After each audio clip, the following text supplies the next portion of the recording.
Cement sector के बाद अब हेल्थ सेक्टर में खलबली मचाने को तैयार। आसमान छूने के लिए बेकरार उद्योग जगत का ये स्टार।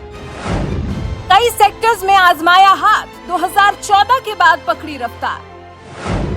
हम जिस सितारे के बारे में बात कर रहे हैं वो कोई और नहीं बल्कि भारत के बड़े उद्योगपतियों में शुमार गौतम अडानी है, जिनके सितारे बुलंदियों पर हैं। सोचिए, data centres, digital service, media, cement और उसके बाद अब अडानी ग्रुप ने हेल्थ केयर सेक्टर में उतरने का फैसला कर लिया है। इसके लिए बकायदा एक कंपनी भी बना ली गई है। अडानी ग्रुप की मूल कंपनी अडानी एंटरप्राइजेस की तरफ से जानकारी दी गई है कि उनकी हेल्थ केयर कंपनी का नाम अडानी हेल्थ वेंचर्स लिमिटेड होगा। 17 मई 2022 को ये कंपनी रजिस्टर कर ली गई है। अडानी ग्रुप की एक कंपनी हेल्थ केयर से संबंधित कारोबार करेगी, जिसमें मेडिकल और डायग्नोस्टिक सेवाएं भी शामिल होंगी। इसके अलावा कंपनी ने अंबुजा सीमेंट्स और एसीसी के अधिग्रहण की भी घोषणा की। स्विट्जरलैंड के होलसिम समूह ने इन दोनों कंपनियों की बड़ी हिस्सेदारी खरीदी है। इस अधिग्रहण के पूरा होते ही अडानी समूह देश का दूसरा सबसे बड़ा सीमेंट उत्पादक बन जाएगा। मतलब पहले जो अडानी ग्रुप बंदरगाह परिचालन, बिजली संयंत्रों और कोयला खदानों के अपने मूल कारोबार के लिए जाना जाता था, अब इन सब के अलावा वो हवाई अड्डों, डाटा केंद्रों और स्वच्छ ऊर्जा के क्षेत्र में भी इन्वेस्ट कर रही है। अडानी ग्रुप ने पिछले साल 2 सीमेंट सब्सिडियरी शुरू की थी और अब तक तो अंबुजा और एसीसी का भी अधिग्रहण कंपनी ने कर लिया है।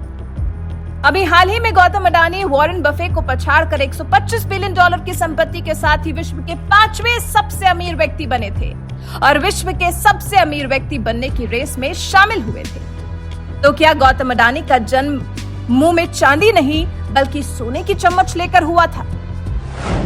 नहीं, ऐसा नहीं है। यहाँ तक पहुँचने के लिए गौतम अडानी ने बहुत पापड़ बेले हैं और आज हम बताएंगे कि उन्होंने कितनी मेहनत की है जो आज वो यहाँ तक इस मुकाम तक पहुँच पाए।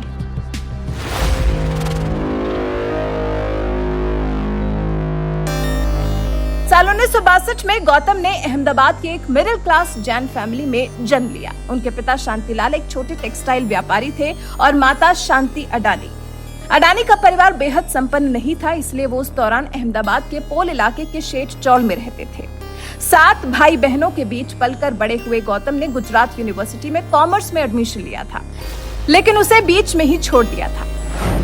दरअसल गौतम अडानी बचपन से ही बिजनेस करना चाहते थे। बिजनेस से उन्हें बहुत लगाव था, लेकिन वो अपने पिता के बिजनेस से ना जुड़कर खुद का बिजनेस करने के इच्छुक थे। अब जब खुद का बिजनेस करना था तो फिर उसके लिए जतन भी तो वैसे ही करने पड़ते हैं।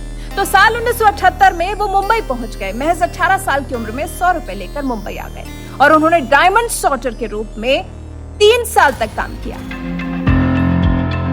साल 1981 में गौतम के बड़े भाई मनसुख अडानी ने प्लास्टिक यूनिट खरीदी और गौतम को ऑपरेशन मैनेज करने का प्रस्ताव दिया, जो आगे चलकर पॉलीविनाइल के माध्यम से ग्लोबल व्यापार करने में पहली सीढ़ी के रूप में शामिल हुआ।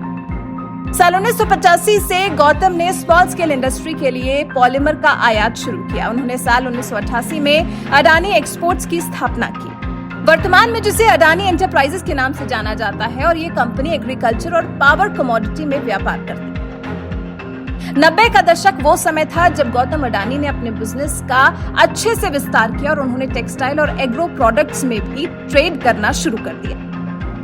अडानी पावर की नींव साल 1996 में रखी गई, जो अडानी ग्रुप के पावर बिजनेस का एक महत्वपूर्ण अंग है। अडानी पावर के पास लगभग 4620 कैपेसिटी के थर्मल पावर प्लांट हैं, जो देश का सबसे बड़ा थर्मल पावर प्रोड्यूसर है। हालांकि ये दशक खत्म होते होते गौतम अडानी को बुरे समय का भी सामना करना पड़ा। 1998 में गौतम अडानी का अपहरण कर लिया गया था और उन्हें छोड़ने के बदले में फिरौती मांगी गई थी। फिरौती की रकम के बाद ही गौतम को छोड़ा गया था। हालांकि इससे उनके बिजनेस पर बहुत ज्यादा असर नहीं पड़ा। साल 2006 में गौतम अडानी ने पावर जनरेशन बिजनेस में भी एंट्री कर ली। फिर साल 2008 के मुंबई हमलों के समय गौतम ताज होटल में ही मौजूद थे, जिन्हें बाद में रेस्क्यू कर बाहर निकाला गया था। अडानी ग्रुप का कारोबार पूरी दुनिया में फैला हुआ है। गौतम अडानी की पत्नी प्रीति अडानी डेंटिस्ट हैं और अडानी फाउंडेशन को लीड करती हैं। अडानी के 2 बेटे हैं, करण और जीत। अडानी के पास 2 प्राइवेट जेट्स हैं, बीचक्राफ्ट जेट जो साल 2005 में उन्होंने खरीदा और हॉकर जेट उन्होंने साल 2008 में खरीदा।